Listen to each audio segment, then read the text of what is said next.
আজকে দেখো আমি এখানে মান কচু নিয়ে নিয়েছি। মান কচুটাকে কিভাবে আমি আজকে রান্না করব বা ভর্তা করব, তোমরা প্রথম থেকে শেষ পর্যন্ত পুরো ভিডিওটাকে দেখতে থাকো।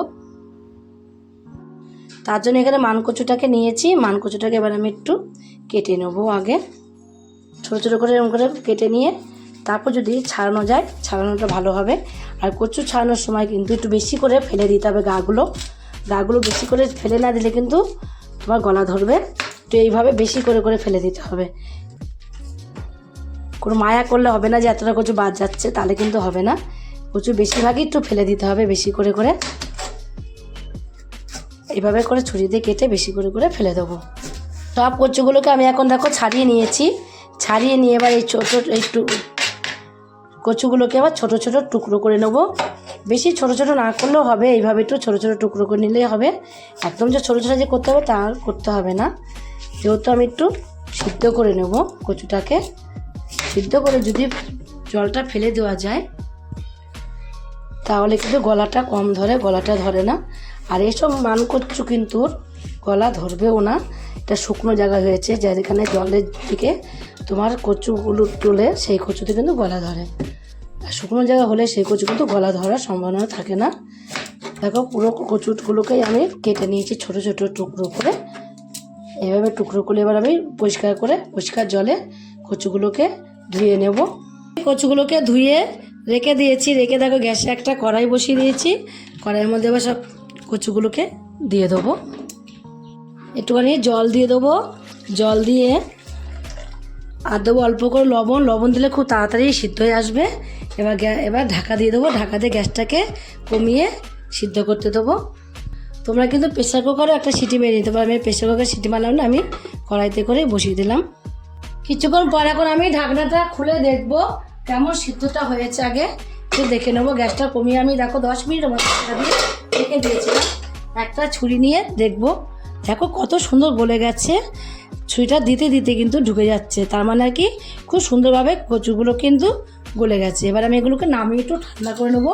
এই কচুগুলো দেখো আমি এখন ঠান্ডা করে নিয়েছি। একটু ঠান্ডা করে নিয়ে হাত দিতে দিতে দেখো গলে যাচ্ছে।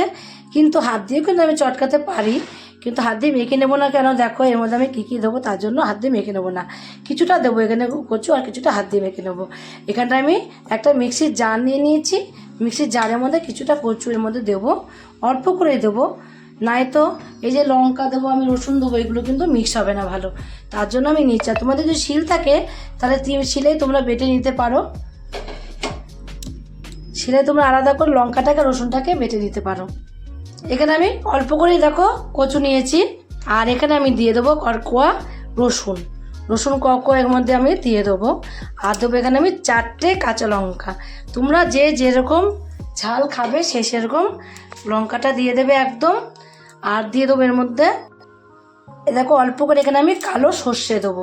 এই কালো সর্ষেটা বদলে তোমরা সাদা সর্ষে দিতে পারো, কিন্তু দেখতে ভালো লাগবে না। কালো সর্ষেটা দিলে কি হবে, খোসা খোসা থাকবে, দেখতে কিন্তু খুব সুন্দর লাগবে।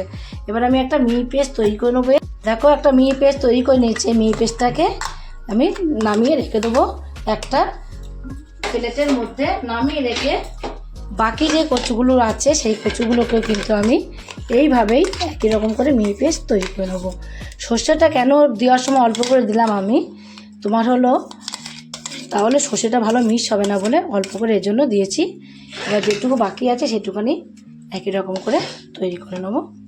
আমি কচুটাকে মিক্সির জারে মিহি করে পুরোটাকে এক পাশে রেখে দিয়েছি। রেখে দিয়ে গ্যাসে একটা কড়াই বসিয়ে দিয়েছি। এবার এর মধ্যে আমি সর্ষের তেল দেবো। এর মধ্যে সাদা তেল কোনো রকমই দেওয়া যাবে না, সর্ষের তেল দেবো। অল্প করেই দেবো সর্ষের তেল। সর্ষের তেলটা দেখো দিতে দিতে কিন্তু একদম গরম হয়ে গেছে। এর মতো কালো জিরে দেবো। তোমরা কালো জিরে বদলে সর্ষেও দিতে পারো। এর মধ্যে সর্ষেটা দিলাম না, কালো জিরেটা দিলাম। দিয়ে কালো জিরেটা একটু হালকা করে ভেজে নেব। ভেজে নিয়ে হয়ে গেলে দিয়ে দেবো এর মধ্যে পুরো কচু বাটাটাকেই এর মধ্যে দিয়ে দেবো। বাটাটাকে এর মধ্যে একটু তেলের সাথে ভালোভাবে মিশিয়ে নেব। তো হালকা করে তেলে দিলে কী হবে, কলা ধরার কোনো ভয় থাকবে না। অনেক সময় আমরা কচু বাটা কিন্তু খেতে চাই না ভয়ে। এভাবে তোমরা যদি তেলে নাও হালকা করে, তাহলে একদমই গলা ধরবে না, তোমরা নিশ্চিন্তায় খেতে পারো। একটু জল জল ভাব আছে, এই জল জল ভাবটাকে আমি একটু শুকিয়ে নেবো হালকা করে। নাড়তে নাড়তে দেখবে একটু শুকনো হয়ে যাবে। এবার আমি এর মধ্যে দিয়ে দেবো, এর আগে যখন সিদ্ধ করে নিয়েছিলাম তখন লবণ দিয়েছিলাম, তাও অল্প একটু লবণ এর মধ্যে দিয়ে দেবো। আর দিয়ে দেবো স্বাদ বাড়ানোর জন্য আগের থেকেই দিয়ে দেবো অল্প একটুখানি চিনি। চিনিটা দিলে তোমরা তো জানোই কেমন স্বাদটা বেড়ে যায়। লবণটাকে দিয়ে এবার নাড়তে থাকবো, কন্টিনিউ নাড়তে থাকবো। যেই জল জল ভাবটা ছিল সেই জল জল ভাবটা কিন্তু এখন আর নেই, এখন অনেকটাই শুকিয়ে এসেছে। এখন তো একদম কমপ্লিট হয়ে গেছে, নামিয়ে নেবো।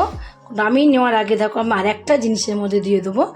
এই দেখো এখানে আমি লেবুর নিয়েছি অর্ধেক, লেবুর রসটা এভাবে চিপে দিয়ে দেবো। তাহলে যারা যারা ভয় পাও খেতে তারা অবশ্যই একদিন এইভাবে মান কচুর ভর্তা রান্না করে খেয়ে দেখবে। কমপ্লিট হওয়ার আগে এইভাবে একটু লেবুর রস দিয়ে এবার আমি এটাকে মাখিয়ে নেব, মাখিয়ে নামিয়ে নেবো। তোমরা একদিন তো ভর্তাটা রান্না করে খেয়ে দেখবে। যদি তোমাদের কাছে এই রেসিপিটা ভালো লাগে, তোমরা যদি ফেসবুক থেকে দেখো ফেসবুকের পেজটি ফলো করে দেবে, যদি ইউটিউব থেকে দেখো ইউটিউবের চ্যানেলটি সাবস্ক্রাইব করে দেবে, পাশে থাকা বেল আইকনটিটা প্রেস করতে ভুলবে না। তাহলে নতুন নতুন রেসিপিগুলো তোমাদের কাছে তাড়াতাড়ি পৌঁছে যাবে। আর আমার চ্যানেল যদি নতুন বন্ধু হয়ে থাকো, সাবস্ক্রাইব করোনি, সাবস্ক্রাইবটা করে দেবে। সবার আগে তোমাদের কাছে নোটিফিকেশন ঢুকে যাবে। ছোট্ট করে লাইক করো, কমেন্ট করো, অনেক অনেক শেয়ার করো। নমস্কার বন্ধুরা, দেখা হবে আবার পরের রেসিপিতে।